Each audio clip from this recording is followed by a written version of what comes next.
जय हिंद दोस्तों, स्वागत है आप सभी का मेरे भाई एक बहुत ही महत्वपूर्ण वीडियो में। और आज ये वीडियो बनानी ज़रूरी इसीलिए है क्योंकि सवाल मेरे अस्तित्व के ऊपर में है कि मैं आखिर हूँ कौन। इतने सारे कमेंट्स जो आप लोग यहाँ अलग अलग वीडियो में कर रहे हैं, क्या वो कमेंट्स जेन्युइन हैं? क्या आपका सवाल जेन्युइन है या आप कहीं गुमराही के शिकार हैं?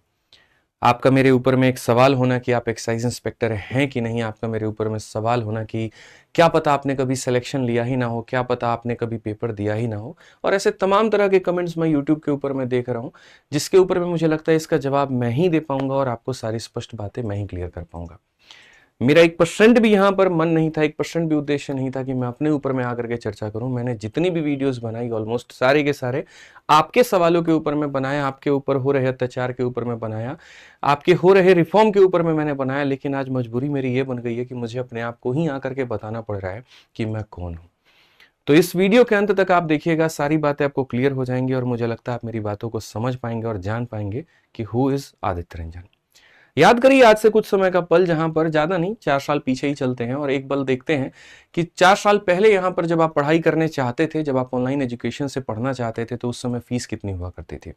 एक मैथ स्पेशल की ही फीस मेरे भाई 3,000 से 4,000 रुपए के बीच में होती थी। उस समय एक व्यक्ति आता है जो 700 रुपए का एक बैच लेकर के आता है और लाइफ टाइम वैलिडिटी बच्चों को देता है। वो है आदित्य रंजन। याद करिए, जब आप आज से कुछ समय पहले जितनी कीमत में किताब खरीद पाते थे, आज के समय में आप उतनी ही कीमत में 3-3 4-4 किताब खरीद पाते हैं। वो है एक व्यक्ति, सिर्फ और सिर्फ आदित्य रंजन। याद करिए, आज से कुछ समय पहले जहां पर आप गणित में इतने ज्यादा उलझे रहते थे और उसके बाद में फॉर्मूला बुक नाम की एक व्यक्ति किताब बनाता है लाखों रुपए लगा करके और आकर के उसकी पीडीएफ बच्चों में फ्री में बांट देता है। वो है आदित्य रंजन। एक समय पहले जहां पर गणित को समझना कितना मुश्किल होता था, जटिल होता था, और जड़ से लेकर के टॉप लेवल तक पहुंचाना और समझाना किसी के बस की बात वहां पर नहीं थी। वहां पर एक व्यक्ति पूरे गणित को इतना दिलों में उतार देता है। वो है आदित्य रंजन। एक व्यक्ति यहां पर जो बढ़िया तरीके से अपने गाइडेंस के वीडियोस के माध्यम से यूट्यूब पर हर उस बच्चे को गाइड करता है और लाखों की संख्या में सिलेक्शन लेने में मदद करता है। वो है आदित्य रंजन। जहां पर आप भटकते रहते थे कि मैथ्स कैसे पढ़ना है, इंग्लिश कैसे पढ़ना है, रीजनिंग कैसे पढ़ना है, जीएस कैसे पढ़ना है, जिसने अलग अलग सोर्सेज को रेकमेंड करके आपको आगे बढ़ने में मदद किया, बिना अपने किसी निजी स्वार्थ के, बिना अपने किसी यहाँ पर जो है अपने लालच के, वो व्यक्ति है आदित्य रंजन। और आज उस आदित्य रंजन पर आप लोगों ने इतने क्वेश्चंस खड़े कर दिए हैं, इतने सारे सवाल खड़े कर दिए हैं, जो बस गुमराही का एक शिकार हो रहा है कि किसी ने कुछ भी कह दिया, हम आकर के वो सवाल पूछ लें। ठीक है, लाजमी है, सोशल मीडिया का दौर है और कमेंट करना हर किसी के लिए बहुत आसान है। मतलब सबसे आसान अगर कुछ है तो आप कमेंट ही करेंगे किसी के ऊपर में, चाहे आप बातों को जाने ना जाने। तो ठीक है, बढ़िया बात है। यही सोशल मीडिया के दौर में हमारे पास भी एक हमारी प्लेटफॉर्म है, हमारे पास में मेरी एक आवाज है और उस आवाज को सही तरीके से उपयोग करने में आप पूरी मदद करूंगा और मैं आपको सारी बातें स्पष्ट रूप से बताऊंगा। आज से कुछ समय पहले, थोड़ा सा ज्यादा पीछे नहीं लेके चलूंगा, मैं आपको बहुत पहले लेके चलूंगा, जब मैं यहाँ पर 3 साल पहले यूट्यूब पर पढ़ाया करता था। उस समय मैंने पढ़ाते वक्त में भी ये बात कही थी, जब मैंने शुरुआत की थी, कि हमने सीजल का पेपर दे दिया है और हमारा रिजल्ट अभी नहीं आया है, और जिस दिन रिजल्ट आएगा आपके सामने अपना सेलिब्रेशन हम दिखाएंगे और हम आपको ये बताएंगे कि हम किस पद पे सेलेक्ट होते हैं। आप अगर यहाँ पर एक वीडियो देखेंगे तो ये रैंकर्स गुरुकुल पर है और 3 साल पहले ये स्ट्रीम हुई वीडियो है, 2,41,000 व्यू है। और इसके ऊपर में मैं साफ तौर पर ये बात बताता हूँ कि जीवन में जो भी मेरी मंशा रही है बहुत स्ट्रेट फॉरवर्ड रही है। 2 नंबर की बातें हमने कभी नहीं की। उस समय भी हमने ये बताया कि जैसे लोगों का सपना होता है इनकम टैक्स इंस्पेक्टर बनना, एमईए में जाना, लेकिन हमने शुरू से अपनी पहली प्राथमिकता ही एक पद के लिए रखी थी और वो था एक एक्साइज इंस्पेक्टर। और यहां पर हमने इस वीडियो के अंदर में बहुत स्पष्ट रूप से दिखाया था कि पहला जो पोस्ट का कोड है वो हमने B23 भरा हुआ है, अगर आप देख सकते हैं तो। और ये है मेरा वहां पर सिलेक्शन का, जहां पर मुझे जो पोस्ट मिलता है 22/011/23/010, ये मेरा रोल नंबर है। आप सर्च कर लीजिएगा आगे चल करके, कोई दिक्कत की बात नहीं है। और वहां पर जो मेरा सिलेक्शन होता है वो B23 के पद पर ही होता है। और B23 कौन सा पद होता है आपको वो भी बता देते हैं बहुत तरीके से। सारी बातें देख सकते हैं आप यहाँ पर। B23 inspector of central excise यहाँ पर ही है। और ये वो पोस्ट है मेरे भाई जो मुझे मिलता है। जब हम सीजल 2019 में क्वालिफाई करते हैं तो हम B23 को पहली प्राथमिकता रखते हैं और मेरा सिलेक्शन होता है तो मुझे मिलता भी B23 ही है। ठीक है, अब ये हमने दिखाया आपको वो लिस्ट जहां पर मेरा सिलेक्शन हुआ। फिर उस लिस्ट के बाद में आपके पास में आपका ज्वाइनिंग लेटर आता है। ठीक है। ज्वाइनिंग लेटर भी हम आपको पूरा दिखा देते हैं, क्योंकि बहुत लोगों ने तो कमेंट ऐसे कर दिए कि सवाल ये खड़ा हो गया कि क्या पता इन्होंने कभी पेपर ही ना दिया हो, क्या पता कभी इनके नंबर ही ना हो, क्या पता कभी इन्होंने ज्वाइन ही ना किया हो, क्या पता यहाँ पर जो है ये किसी पोस्ट पर हो ही ना। ठीक है, और ये सिर्फ नाम के आगे एक्साइज इंस्पेक्टर लिख देते हैं। तो उसका आपके सामने ये ज्वाइनिंग लेटर है। आप देखिए यहाँ पर office of principal chief commissioner C GST and central excise Mumbai zone, चूंकि हमने पहले भी कहा था कि हम 2 ही शहरों में नौकरी कर सकते थे, या तो दिल्ली में या मुंबई में, और मेरे अपने रीजंस थे। और मुंबई में मुझे यहाँ पर मिलता है, मुंबई में चर्च गेट जो है स्टेशन, यहाँ एक्साइज का ऑफिस है, वहीं पर मेरा सिलेक्शन होता है। और साफ तौर पर आप देख सकते हैं, नाम है, एड्रेस है, मोबाइल नंबर है। आपका मोबाइल नंबर अभी हिडन होगा आपके सामने। ठीक है, और उसके बाद में साफ तौर पर यहाँ क्या क्या लिखा जाता है, जरा थोड़ा ढंग से पढ़ लीजिए। आप जो सब्जेक्ट है ना, ये सब्जेक्ट थोड़ा पढ़िए, सब्जेक्ट में क्या लिखा हुआ है। Offer of provisional appointment as inspector of GST and central excise on the basis of result of CGL 2019 के पेपर के बिहाफ पर आपको आपके एक्साइज इंस्पेक्टर के पद पे नियुक्त किया जाता है। आप आइए और आप आकर के अपनी ज्वाइनिंग लीजिए। मैंने कई बार कहा कि मैंने एक नौकरी नहीं निकाली है, मैंने कई सारी नौकरी निकाली है, और शायद YouTube पर पूरा एक पहला ऐसा शिक्षक हूं जिसने कड़ी मेहनत की, जो एक किसान परिवार से उठा, जिसके माँ हाउसवाइफ, जिसके पिता किसान, और उसने कड़ी मेहनत करके, रूम लेकर के, ट्यूशन पढ़ा करके, जीवन में अलग अलग तरह के स्ट्रगल्स करके, मेहनत करके, लाइब्रेरी में लॉकडाउन के समय अपने आप को तपा करके ये सारे पद उसने हासिल किए। मेरा यहाँ ज्वाइनिंग लेटर आज आपके सामने, और मैंने पहले भी YouTube पर दिखाया, बस फर्क इतना है कि वो वीडियोस अब आपके रिकमेंडेशंस में नहीं आते हैं, आप नहीं देख पाते हैं, और आप गुमराही में जी रहे होते हैं। ये तो मेरे भाई यहाँ पर एक पेपर का ज्वाइनिंग लेटर था जो हमने आपको दिखाया, और इसके अलावा मैं कई बार ये भी कह चुका हूं कि मैंने एक नहीं कई सारी सरकारी नौकरियां निकाली हैं, और मेरे पेपर में 50-50-50 भी रहे हैं। हो सकता है कल के दिन एक और वीडियो कूद करके आ जाए सिस्टम की यहाँ पर सारी चीज़ों को छुपाने के लिए और मुझे टारगेट करने के लिए, तो उसके पहले ही मैं आपको बाकी सारी चीज़ें दिखा देता हूँ, क्योंकि मैंने एक ही बात कहा, आप मुझसे पूछिए, सही उत्तर मैं दे पाऊंगा, कोई और नहीं। ठीक है, आप यहाँ पर देखिए, ये अब उसके बाद में हमारा आता है CHSL का मेरे भाई पूरा पूरा मार्कशीट आपके सामने। और ऐसा नहीं है कि यहाँ पर ये हम अभी ला करके दिखा रहे हैं, ये YouTube पर पहले ही अपलोडेड था। ठीक है, और एक गाइडेंस की वीडियो थी उसमें अपलोडेड था, वो गाइडेंस की वीडियो भी अब प्राइवेट है। आपको बता दूं क्यों प्राइवेट है, क्योंकि पैटर्न बदल गया। CGL और CHSL की 2 गाइडेंस की वीडियो हमने बनाई थी, जिसमें सारा जो हमने बताया था वो पुराने पैटर्न पर बताया था, लेकिन जैसे नया पैटर्न आया तो उनको प्राइवेट करके हमने नया पैटर्न के ऊपर में वीडियो बना दिया। मैं भी खुद सोच रहा था कि हमने तो स्कोर कार्ड कहीं ना कहीं यूट्यूब पर दिखाया था, बच्चों को ये मिला क्यों नहीं, तब जाकर के हम वहां से लेकर के ये आए। उसमें साफ तौर पर आप देख सकते हैं, ये मेरा रोल नंबर है, ये मेरा नाम है, और सारी चीजें हैं। ये इंग्लिश लैंग्वेज जनरल, और उसके बाद देखो ये इंग्लिश में 50 में 50, रीजनिंग में 50 में 50, मैथ्स में 50 में 50, टोटल स्कोर 185। और उसके बाद में इसके डिस्क्रिप्टिव में मेरे 76 मार्क्स होते हैं। जो टॉपर होता है उसका 78 होता है, और मेरे 76 मार्क होते हैं। इतनी मेहनत हमने डिस्क्रिप्टिव में की, तब जाकर के सारी चीजें आ पाई हमारी। ये पूरा होने के बाद में तब उसका रिजल्ट आता है, और रिजल्ट को मैं आपको दिखा दूं, ठीक है, कि मेरा ऑल इंडिया रैंक भी कितना रहता है। ठीक है, क्योंकि अब मैंने यार बहुत पहले की ये बातें हैं, बट ठीक है, लोग आज सवाल कर रहे हैं, तो आइए आप यहाँ रोल नंबर जब मैच करेंगे तो आपको वहीं आदित्य रंजन यहाँ दिख जाएंगे, वहीं आपका रोल नंबर मेरे भाई दिख जाएगा, और उसी रोल नंबर के सीक्वेंस में अगर आप यहाँ चलते हैं तो आप यहाँ सीरियल नंबर 114, यानी ये रैंक होता है। ये सीरियल नंबर ही अपने आप में एक रैंक होता है। 114 मेरा रैंक है। कई बार कई जगह पर मैंने 116 भी कह दिया होगा, वो बहुत ज्यादा सटीक आदमी नहीं रहता है, थोड़ा ध्यान नहीं रहता है, स्लिप ऑफ टंग है। ठीक है, बट ये मेरा रैंक है। उस समय उस कंपटीशन में इतने नंबर 50-50-50 लाने के बावजूद भी, 76 मार्क्स लाने के बावजूद भी मेरा रैंक कितना होता है, बट मैं सेटिस्फाइड होता हूं। जो टॉपर का रैंक होता है वो मेरे से 2 नंबर ही ज्यादा होता है, क्योंकि जब आप ऊपर जाते हैं तो एक 2-2 नंबर पे 100 जो लोग हैं वो आगे पीछे हो जाते हैं। डिस्क्रिप्टिव में एक आधा नंबर और होता तो शायद ऑल इंडिया रैंक 1 से 10 के बीच में भी होता।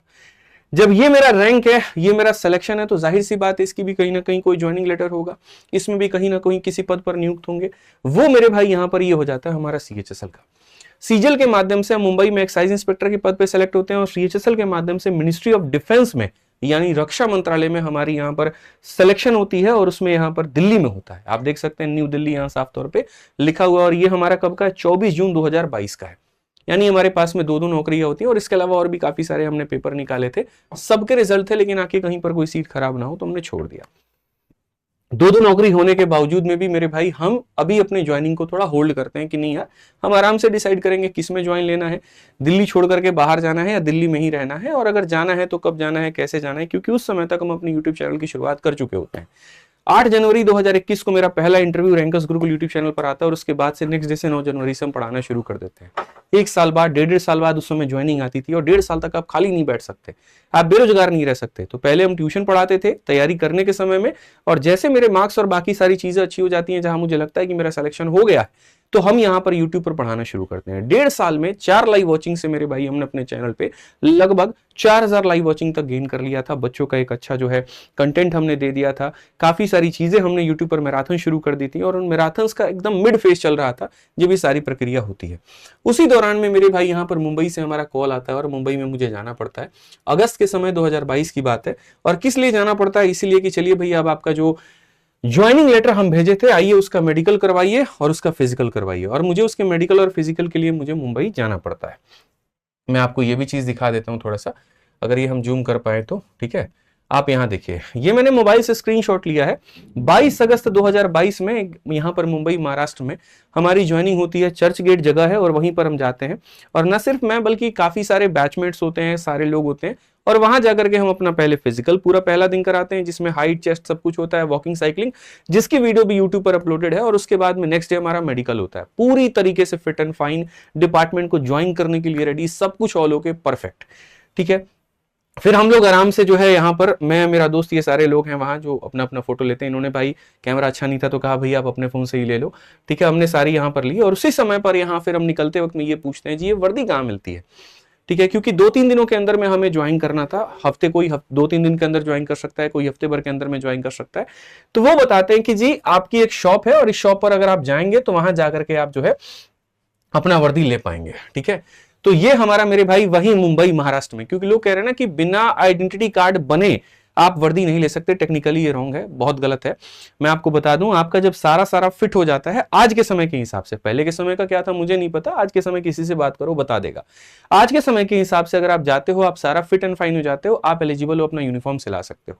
तो उस समय ये जो स्टार होते हैं, जो कंधे पर आपके लगते हैं, ये जो बैच यहां लगता है और ये जो बेल्ट पर हुक जो लगता है, ठीक है, ये वही दुकान पर जाते हैं जो हमें रेकमेंड किया जाता है कि ये कैसी दुकान है, फलाने जगह पर, वहां जाएंगे, आप अपना रिजल्ट उनको दिखाएंगे, आप यहां से जो क्लियरेंस सर्टिफिकेट दिखाएंगे तो आपका वहां पर पूरा ये मिल जाएगा। और आप अपना वर्दी का नापी दे दीजिएगा ताकि सिल उल जाए और हफ्ते भर के अंदर में आकर के ज्वाइन कर लीजिएगा। तो हम सारे लोग यहाँ पहुंचते हैं मुंबई महाराष्ट्र में रात के 8:30 बजे लोकल ट्रेन लेकर के, और ये सारा हम परचेस कर लेते हैं, वर्दी की नापी से लेकर के सब कुछ हम दे देते हैं। ये पूरा हमारा हो जाता है। ये था, और ये हमारा बेल्ट था। आप देख सकते हैं दुकान पे ये पूरा नापी ओपी ले रहा है, सारा लिख रहा है यहाँ। ठीक है, अब उसके बाद में क्या होता है, हम जो है मुंबई में 1-2 दिन रुक करके फिर वापस हम दिल्ली आ जाते हैं। यूनिफॉर्म सारी चीजें रेडी करा करके, सब ओलोके करा करके दिल्ली आने के बाद में कुछ ऐसी स्थिति परिवार में हो जाती है कि पापा की तबीयत खराब और ऑपरेशन हो गया अपेंडिक्स का, जिसके कारण मुझे मेडिकल लगाना पड़ता है कि मैं 2 महीने तक नहीं आ सकता। मेरे घर में करने वाला सिर्फ मैं हूं और ऐसी स्थिति में मैं अपने पिता को छोड़ के नहीं आ पाऊंगा। मैं कुछ समय के बाद में ज्वाइन करूंगा। उसी दौरान में यहाँ पर आपका अगस्त का महीना है, उसी दौरान में यहाँ पर जो है आपका छठ का समय आ जाता है और दीपावली का समय आ जाता है।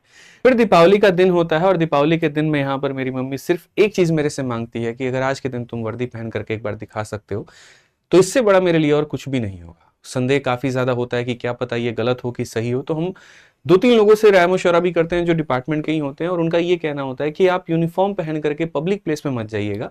आप कोई ऐसा काम मत करिएगा जैसे कि रेड मारना या कोई ऐसा काम करना जो एक ऑन ड्यूटी ऑफिसर ही कर सकता है। बाकी जैसे लोग जो है ज्वाइनिंग के पहले भी यूनिफॉर्म पहन करके अपने घर में ट्रायल लेते हैं, तो आप भी पहन सकते हैं, 2-3 फोटो ले सकते हैं, इसमें कहीं पर कोई दिक्कत नहीं है, क्योंकि आप ज्वाइन तो करने ही वाले हैं। और कोई एक चीज भी आपकी ऐसी नहीं है जो पेंडिंग है, आप पूरी तरीके से टेक्निकली फिट एंड फाइन है, आप ज्वाइन कर सकते हैं। तो वो मेरे भाई दिन होता है, और जहां पर हम जो है अपने घर में यूनिफॉर्म पहनते हैं। मेरी मम्मी होती हैं, भाई होता है, और जो है बहन होती हैं, ये सारे के सारे लोग होते हैं अपना घर में पहना। 2-3 बच्चे भी आए थे मिठाई खिलाने, विक्रम सर भी आए थे, तो हम यहाँ फोटो वोटो अपना शूट होता है और सारी चीजें होती हैं, फोटो खींच करके अपना रख लेते हैं। कहीं पर भी एक भी काम ऐसा नहीं है जहां पर हम टेक्निकली रॉन्ग है, क्योंकि एक व्यक्ति जिसके आरटीआई के रिप्लाई को दिखाया जा रहा है, ये वही व्यक्ति है जो एक कोचिंग संस्थान से पैसे लेकर के मेरे ऊपर में एफआईआर करता है मुखर्जी नगर थाने में, और वो ये कहता है कि एक्साइज इंस्पेक्टर का ढोंग रच करके ये काफी सारे बच्चों का सिलेक्शन जो है अपने पास में लेकर के आते हैं और उनको यहाँ झूठा दावा दिखाते हैं, और इस बात का पूरा प्रमाण हम दिल्ली पुलिस और हम कोर्ट में देते हैं।